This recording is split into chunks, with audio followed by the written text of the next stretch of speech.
15.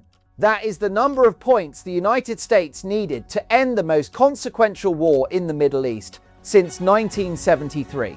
15 conditions covering nuclear disarmament, missile programs, the Strait of Hormuz, proxy militias, and the architecture of a new regional order delivered in secret to Tehran via Pakistan and rejected by Iran in less than 24 hours. 15 points. One answer: no. That number is what this episode is about. And by the end, you will understand exactly why it changes everything. Good evening. I'm James Harlow.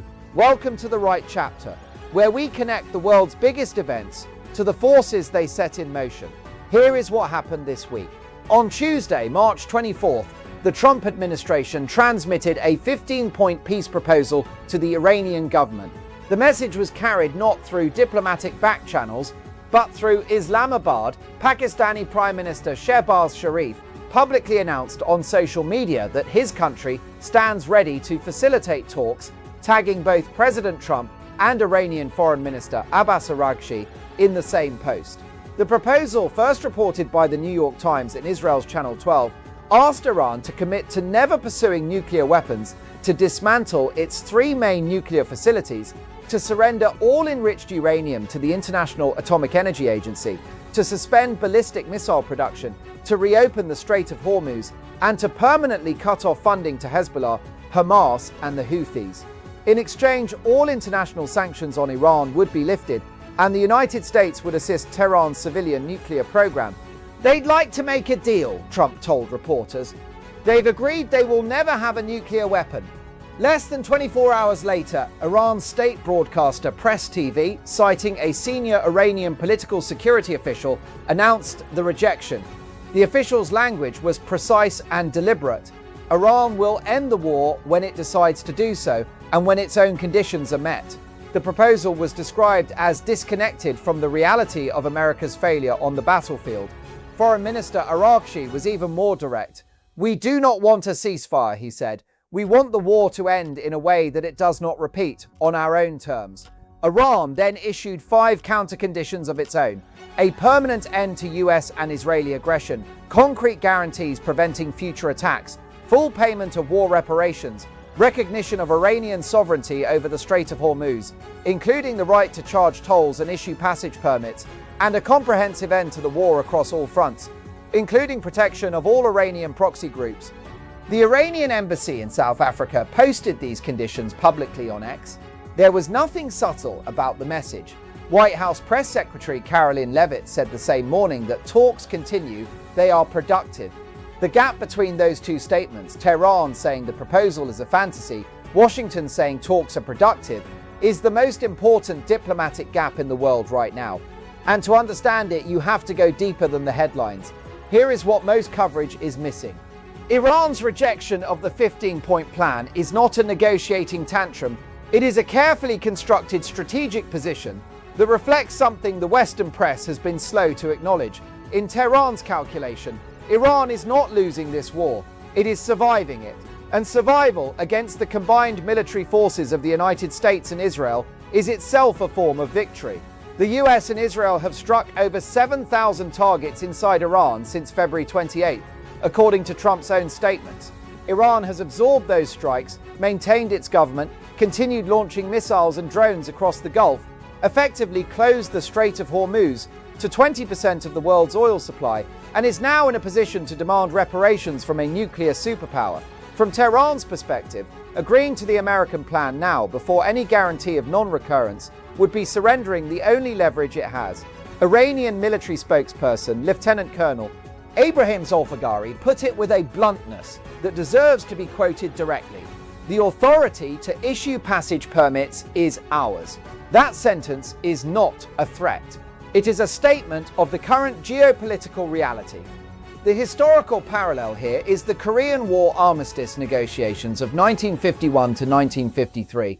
In that conflict, the United States and United Nations forces held a decisive military advantage, yet the armistice talks dragged on for 2 years, precisely because neither side would accept the other's terms, and the fighting continued throughout the negotiations.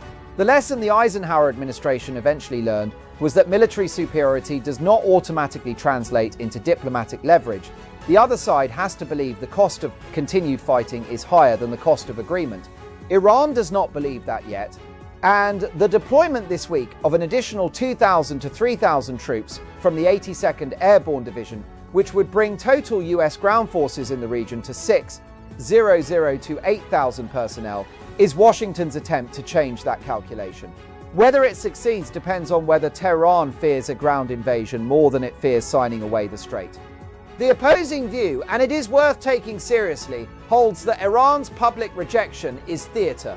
Iranian officials told the New York Times on Wednesday, the same day as the public rejection, that Tehran is quietly considering meeting US negotiators in Islamabad to discuss the proposal. Pakistan, Egypt, and Turkey are all actively lobbying both sides to come to the table. The White House's careful language, "talks continue, they are productive," may be calibrated to preserve that back channel rather than to describe reality accurately. On this reading, the public rejection is designed for domestic Iranian consumption, and the actual negotiation is happening in rooms we cannot see.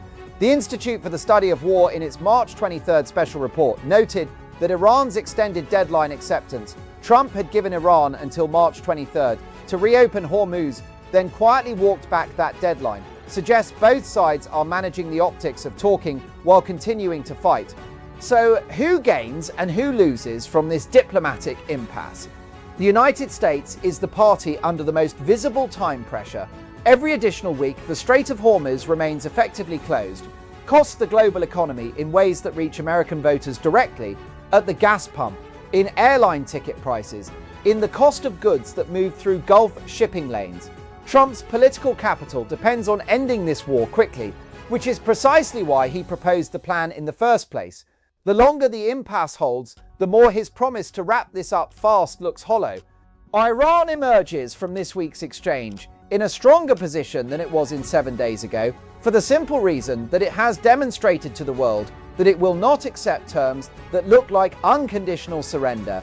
That matters for its domestic audience, for the proxy groups that depend on its continued resistance, and for any future negotiation.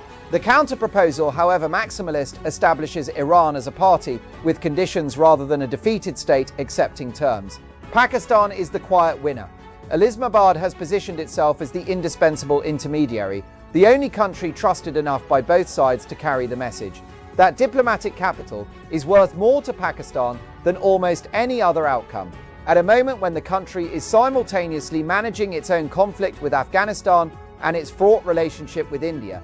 Israel is the actor most resistant to any deal. The Israeli Defense Forces announced this week they still hold thousands of remaining targets inside Iran. Israel's Defense Minister Katz explicitly threatened to use the same model of destruction applied in Gaza against Lebanon. Any ceasefire that leaves the Iranian nuclear program partially intact is, from Jerusalem's perspective, a failure. That divergence between American and Israeli war aims, the US wants a deal, Israel wants a dismantlement, is the structural fault line that will define the endgame of this conflict. Only now, let us note what the oil market is quietly saying. As of today, March 27th, Brent crude is trading at approximately $106 per barrel, according to MarketWatch, up from around $63 before the war began on February 28th, a rise of nearly 68% in under a month. The market surged to $119.50 during Asia-Pacific trading on March 26, before retreating according to market monitoring data. That spike and pullback tells you precisely how the market is reading this diplomatic moment. It priced in the possibility of a deal, then priced out the rejection. Goldman Sachs, in a note published March 23rd, called this the largest oil supply shock ever, raising its 2026 average Brent forecast to $85 per barrel, but noting that prices would moderate toward the $70s if Hormuz flows recover in April. That recovery now looks less likely this week than it did last week. The level the market is watching is $120. Fitch Ratings has stated clearly that if the strait remains effectively closed for 6 months, Brent could average that figure or higher. What changes this direction is one thing, a credible signal from Islamabad that the two sides are genuinely talking. Every source I have cited today is publicly available. Check it. Now for the human truth behind the numbers. In the Sharaki Garb neighborhood of Tehran, a woman stands at the window of her destroyed apartment. The building around her, a residential and commercial complex, was hit on March 16th during US and Israeli strikes. Several people in that building died. Her photograph was taken by Getty Images photographer Majid Saidi and published by NPR this week. She is not a combatant. She is not a strategist. She is a resident of a city that has absorbed strikes it did not choose in a war that began with decisions made in Washington and Jerusalem. The United Nations Human Rights Chief Volker Turk stated this week that US and Israeli attacks are striking homes, hospitals, schools, and cultural sites inside Iran, while Iranian attacks are destroying energy and water infrastructure across the Gulf. The UN estimates the total economic losses to the Arab region alone already stand at $63 billion. On both sides of this war, the people paying the highest price are the ones with the least say in how it ends. What do you watch for in the next 72 hours? The specific event that matters is whether any representative of Iran and the United States meets in Islamabad this weekend. Pakistani officials have confirmed they are actively facilitating the possibility. If that meeting happens, even informally, even at the level of envoys rather than ministers, oil will move. If instead the weekend brings a new wave of Iranian strikes or an Israeli escalation against a third Iranian nuclear facility, the diplomatic window closes further and the Hormuz timeline extends. Watch also for Steve Witkoff, Trump's Middle East envoy, whose travel schedule in the next 48 hours will tell you more about the state of negotiations than any press conference. Tomorrow's episode will cover what happens when the war that started in the Persian Gulf reaches the financial institutions that fund the governments fighting it, and why the next battlefield may be a spreadsheet, not a runway. 15 points, one answer, no. That is where this war stands tonight, not on a battlefield, but at a diplomatic table that one side insists does not yet exist. Whether it comes into existence in the next 72 hours will determine the price of everything from gasoline in Ohio to jet fuel in Singapore. I'm James Harlow. This is The Right Chapter. It's never too late to get it right. Good night.